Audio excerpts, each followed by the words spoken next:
શું બનાવ્યું મમ્મી? સુરતનું ફેમસ ચીઝ અંગુરી બનાવી. ચીઝથી ભરપૂર. ચીઝથી ભરપૂર, એકદમ મસ્ત ટેસ્ટી યમી. ચીઝના જેને ચીઝ બહુ ખાવું ગમતું હોય ને એના માટે સ્પેશિયલ. કેવી રીતે બનાવ્યું? હેડ શીખવાડ્યું તને? જો 2 ચમચી જેવું તેલ લીધું હો, ગરમ થઈ ગયું. એમાં આપણે લસણ અને આદુ એડ કરી દઈશું અને એને બરાબર મિક્સ કરી લસણ ચડવી દેવાનું.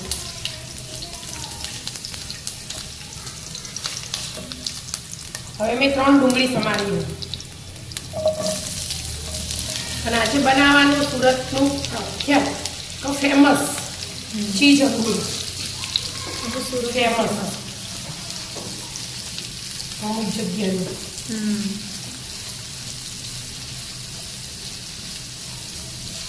ડુંગળીને ચડવા દેવાની ગોલ્ડન બ્રાઉન. એટલી બધી નહીં કરવાની, પણ આમ બફરી જાય ને આપણો થોડો જ કલર ચેન્જ થાય ને ત્યાં લગી. હા, એટલાને આપણે છે ને મગજતરીના 2 એડ કરી દીધા, 2 ચમચી જેવા. થોડા 8-10 જેવા કાજુ લઈ લીધા, એ એડ કરી દીધા. અને થોડું મીઠું એડ કરી દેવાનું, એટલે મીઠાનું પાણી છૂટે ને એટલે ફટફટ ચડવાનું. ડુંગળી જેટલું હાલ નાખવાનું, આપણે શાકનો પાછળથી એડ કરશું. અને હળદર એડ કરીએ. હવે ઘડીક વાર ચડો પછી બીજું એડ કરીએ આપણે. ખાસું સ્વાદ આવી ગયું કે? ગેસ ફૂલ જ રાખવાનું. આપણે બધું મિક્સ કરતા હોય ને એટલે ફૂલ ગેસે ફટાફટ સતળી જાય. અને લીલું મરચું લીધું મેં એક, અને 3 ડુંગળી લીધી હતી ને એના અમે 1 જ ટામેટું લીધું. ટામેટા આમાં વધારે ના જોઈએ આ ગ્રેવીમાં. આ બધા ચડવા દેવાના છે, એકદમ નોર્મલ થઈ જાય ને ત્યાં લગે ચડવા દો. મસ્ત ચડી ગયું કે બધું. આ થોડા ધાણા એડ કરી દીધા. ધાણા દંડીઓ હોય તો એ ચાલે. આપણે તો ધાણા એડ કરી દીધા, દંડીઓ નથી ને એટલે. હવે જો ચડી ગયો ને હવે ગેસ બંધ કરી દીધો. હવે ઠંડુ થવા દેવાનું. હા, આપણે હાલ અમુક ઠંડુ ફટાફટ કરવું હોય ને એનું તો 1 અડધું ગ્લાસ જેવું પાણી એડ કરી દેવાનું ઠંડુ. અમે પીસવા માટે પાણી જોશે જ એટલા માટે. ગેસ બંધ કરી દીધો. ગેસ બંધ જ રાખવાનો. હવે ચડી રહે એટલે ગેસ બંધ કરી દેવાનું. જો આ ઠંડુ પાણી એડ કરી દીધું એટલે ફટફટ ઠંડુ થવા માંડે. પીસવાનું એટલે. હા, હવે ઠંડુ થવા દેવાનું. આપણે પછી પીસી લઈએ. ઠંડુ થઈ જાય, મિક્સરમાં ભરી દીધું. હા, મિક્સરમાં લઈ લીધું અને આપણે થોડું પાણી એડ કરી દીધું. બીજું એ થોડું પાણી એડ કરી દઈશું એટલે મસ્ત પેસ્ટ પતલી પતલી તૈયાર થઈ જાય. એટલા માટે બધું થઈને 1 ગ્લાસ જેવું પાણી થયું હશે. પેલું નાન બધું પીસી લેવાનું. હવે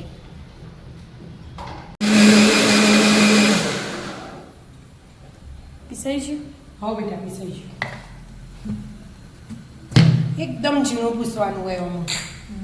આમ દેખાય ને, જો કશું દેખાવું ના જોઈએ. અલગ જ કલર. હા, જેને બરાબર પીસાતું ના હોય ને એને ચાળી લેવાનું. આપણે પેલો ચાયણો હોય ને એમાં નથી ચાળી દેવાનું, પણ આપણે ચાળવાની જરૂર નહીં. મસ્ત પીસાઈ જ ગયો બધું એક રસ. એટલા માટે હું ચાળું નહીં, આમ નામ રાખું. આપણે તેલ મૂક્યું 4-5 ચમચી તેલ, થોડુંક જોવો એટલા માટે. તેલ ખાતા હોય એ લોકોને જ બનાવાય. 4-5 ચમચી તો જોવો જ વઘાર માટે. એમાં હું પહેલાં આપણે તમાલપત્ર એડ કરીશું, ઇલાયચી એડ કરીશું, તજના ટુકડા, મરી એડ કરીશું, 4-5 લવિંગ એડ કરીશું. ગરમ મસાલા બધા આવી છે. 1 ચક્ર ફૂલ એડ કરીશું. બધું મિક્સ કરશું આપણે. જેવો વઘારજો. હવે આપણે આદુ, લસણ, મરચાં 3 ભેગું કરી થોડું પાણી એડ કરી પીસી લીધું. બરાબર. એ એડ કરી દેવાનું.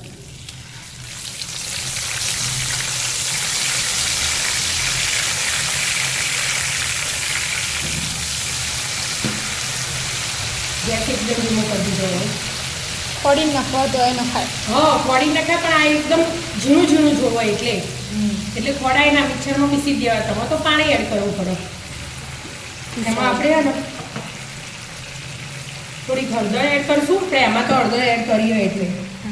અને લાલ મરચાં માપના નાખવાનું, લીલું એડ કર્યું ને એટલા માટે. અને ધાણા જીરું એડ કરી દઈશું 2 ચમચી. અને થોડુંક મીઠું. આપણે મીઠું ગ્રેવીમાં એડ કરીશું એ પ્રમાણે આમાં કરવાનું. અને મસાલામાં પાણી હતું ને એટલે આપણે પાણી એડ નહીં કર્યું, નહીં તો પાણી એડ કરી દેવાનું એટલે મસાલો બળો ના. એટલા માટે 2 મિનિટ તેલ છૂટે તાર લગી ચડવા દેવાનું.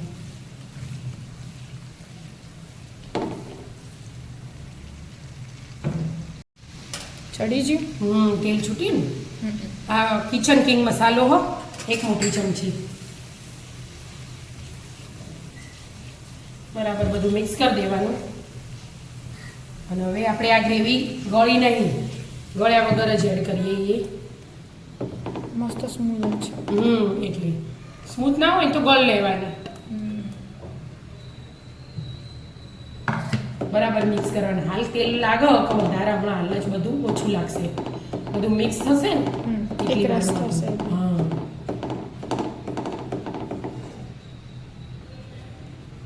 મસ્ત એક રસ થવા દો ને ચડવા દો. હા અને ચડતા ચડતા 15-20 મિનિટ થશે. હા આમાં થોડું પાણી એડ કરવું પડશે આપણે. એ પાણી ઠંડુ એડ નહીં કરવાનું, ગરમ પાણી ગરમ કરીને એડ કરવાનું એટલે ફટાફટ થવા માંડે ગ્રેવી. અને ગેસ હવે ફૂલ કરી દીધો મેં. આટલા ધીમો તો જો તેલ બધું જતું રહે ને. હાલ પહેલા જતું રહેશે પછી ચડશે ને એટલે પાછું દેખાવા મળશે. ચડવા દો. હા થોડું થોડું તેલ સુકવા માંડ્યું કે. હા થોડી વાર ચડી એટલે ગ્રેવી એ જાડી થઈ જાય એટલે આપણે થોડું ગરમ પાણી એડ કરીશું. હજી થોડું ચડો પછી સ્વાદ આવો એટલા માટે. પાછું ચડશે કે. હા ફૂલ ગેસ કરવા દેવાનું. ના ધીમા ગેસે જ ચડવા દેવાનું. ચડતો થોડી વાર લાગે એમ ગ્રેવી. આમ આમ ચડવા દેવાનું, ઢોકી દેવાનું. હવે ચડી ગયું. 10-12 મિનિટ જેવું થયું એનું એટલે આટલું ચડ્યું.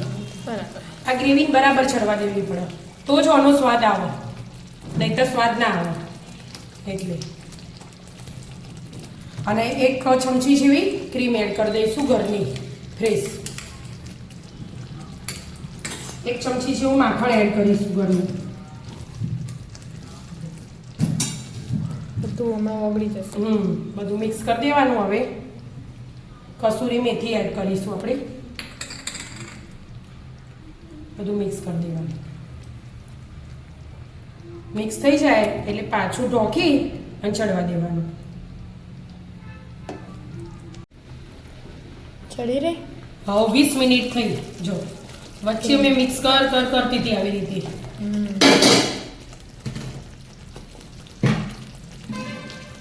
બધું મિક્સ કરી દેવાનું. જો તૈયાર થઈ જાય ગ્રેવી મસ્ત. અને હવે આપણે પેલું ચક્રફૂદ ના બધું નાખી દઉં ને કે બહાર કાઢવું હોય તો કાઢી દેવાનું. બરાબર. અમે ટેસ્ટ એનો આઈ જ હોય એટલે જ ને. અને ચીઝ તો આપણે ખાવા બેવું હોય ને એટલે તૈયારી કરવાની. આ ગ્રેવી બનાવી દો ભલે તમે ગમે તેટલા વાગે, પણ હવે ચીઝ તો ખાવું હોય એટલે જ કરવાનું, નહીં તો મેલ્ટ થઈ જાય અને સ્વાદ બદલાઈ જાય. આપણે ખાવા બેવું હવે. હા ખાવા બેવું એટલે હું હવે તૈયાર કરજો. લે પીસમાં કાઢી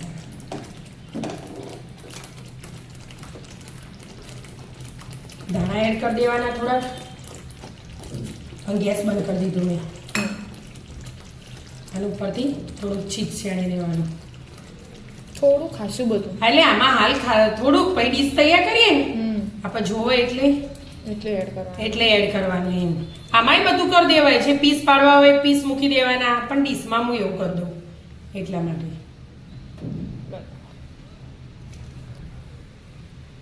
મસ્ત ચીઝ અંગૂરી તૈયાર થઈ હો. જો હું ડીશ બનાવું.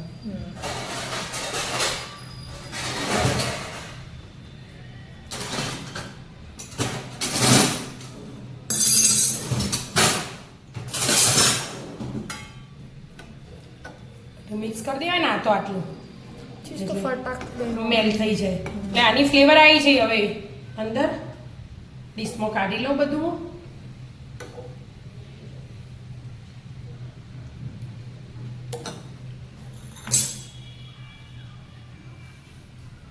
અને ચીઝ કટિંગ કરીને એડ કરવાની સ્લાઈસ મૂકવાની કે એકદમ ચીઝ ખાવું છે એને ગમતું હોય ને હમ એના માટે સ્પેશિયલ ચીઝ અંકુરી ચીઝ અંગૂરી અને હવે ઉપરથી થોડુંક સેણી દેવાનું ચીઝ સેણવાનું અને ગરમ ગરમ હોય ને હમ એટલે મસ્ત લાગે પરોઠા હાથે નાન હાથે જેના હાથે ખાવું હોય એના હાથે તેમ મસ્ત મજાની ચીઝ અંગૂરી તૈયાર તો આવી જાઓ મિત્રો મસ્ત મજાનું સુરતનું ફેમસ ચીઝ અંગૂરી ખાવા રાધે રાધે